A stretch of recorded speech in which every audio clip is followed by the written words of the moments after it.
বলা হয়েছে কি বার্ষিক 5% মুনাফায় 600 টাকা বিনিয়োগ করলে ওকে 5 বছরে মুনাফা সহ আসল কত হবে। দেখেন কি বের করতে বলেছে, আগে এটা আইডেন্টিফাই করতে হবে। কি বের করব আমরা, মুনাফা সহ আসল কত হবে। তার মানে আসল তো আমরা জানি 600 টাকা, এই টাকাটা বিনিয়োগ করা হয়েছে, মানে এটা মূল টাকা বা মূলধন বা আসল টাকা। কিন্তু মুনাফাটা কত এটা আমরা জানি না, এটা বের করব আমরা। তারপরে ওই মুনাফার সাথে আসলটা যোগ করে দিলে পরেই আমরা মুনাফা সহ আসল পেয়ে যাব। তারা যা বলেছে সেটা আমাদের বের করা হয়ে যাবে। বাস বাস। তাহলে এখন এই যে বার্ষিক 5% মুনাফা, এই কথাগুলো দ্বারা কি বোঝায় এগুলো আমরা শুরু থেকে বলে আসতেছি। যত পার্সেন্টই বলুক বার্ষিক, তার মানে 100 টাকার জন্য, হ্যাঁ একটু সাজিয়ে যদি আমরা বলি তাহলে বলতে হবে 100 টাকার 1 বছরের মুনাফা 5 টাকা। 5 টাকা, সময় 1 বছর, আসল 100, ফিক্সড, এটা কোনো নড়চড় নাই। হ্যাঁ রাইট। তারপর 600 টাকার 5 বছরের মুনাফা কত হয় এটা বের করে ফেলবো আমরা, এটাই হচ্ছে আমাদের প্রথম টার্গেট। তারপরে আমরা পরিশেষে ওই মুনাফার সাথে আসলটা, এই যে 600 এটা যোগ করে দিলেই মুনাফা সহ আসল পেয়ে যাব। তাহলে আসেন আসেন আমরা শুরু করে দেই, খুবই গুরুত্বপূর্ণ প্রশ্ন কিন্তু আগের গুলা থেকে এটা একটু ব্যতিক্রম, এটা একটু ব্যতিক্রম, ঠিক আছে। হ্যাঁ রাইট রাইট। তাইলে হচ্ছে আমরা প্রথমে শুরু করব তাদের দেওয়া ক্লু দিয়ে।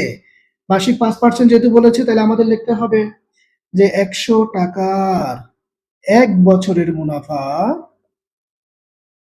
1 বছরের, সবাই আমার সাথে সাথে তুলে ফেলেন। এই অঙ্কগুলো অলরেডি আমরা করে ফেলেছি, অনেকগুলো আমরা পরিচিত হয়ে গেছি।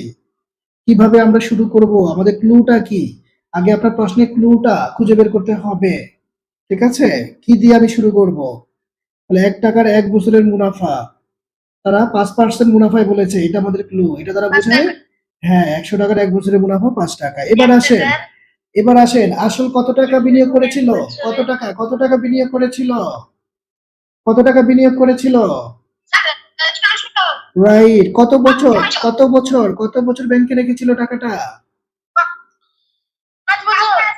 Right right right, 100%। তাহলে আমরা আগের গুলো নো চেঞ্জ, নিচে 100 উপরে 5, যেভাবে আছে ওইভাবে লিখে ফেললাম। এবার তুলনা করেন, 1 টাকার তুলনায় 600 টাকা বেশি, বেশি মানে গুণ, এই যে উপরে চলে যাবে, বেশি হইলে উপরে চলে যাবে গুণ। 1 বছরের তুলনায় 5 বছর বেশি, তাহলে মুনাফা বেশি পাওয়া যাবে, বেশি মানে গুণ, এই যে দেখেন, বাস বাস। এবার কাটাকাটি হানাহানি মারামারি করেন, এই যে শূন্য, নিচে 2 শূন্য উপরে 2 শূন্য কাটা, ফলে বেঁচে আছে যারা 5, 6 এবং 5, 2, 5 এবং 6 এর গুণফলটাই হবে আমাদের মুনাফা। হ্যাঁ 5, 6, 30, 3, 5, 15, 150 টাকা। Thank you thank you. তাহলে এই যে আমরা,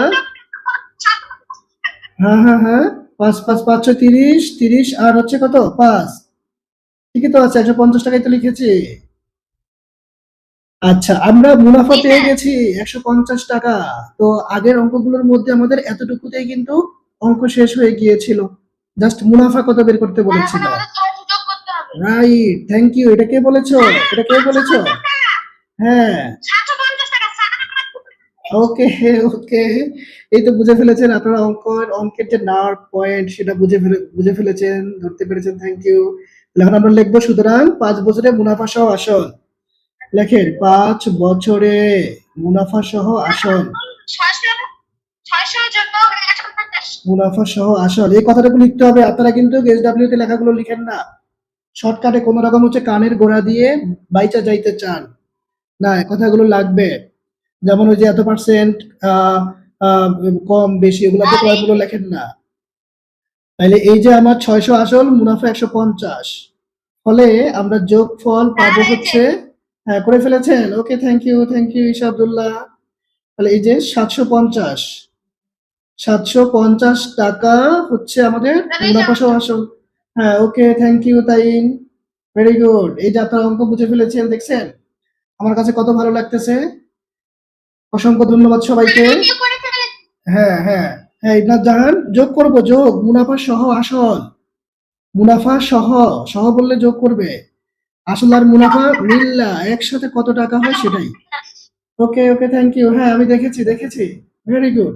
এই কথাগুলো লিখবেন SW তে। এখানে লেখো, কিন্তু গেস ডাব্লিউ যখন দেখাবো আমাকে তখন আবার কি এগুলা তোমরা লিখতে চাও না। ওকে, তাহলে আমাদের শেষ 750 টাকা।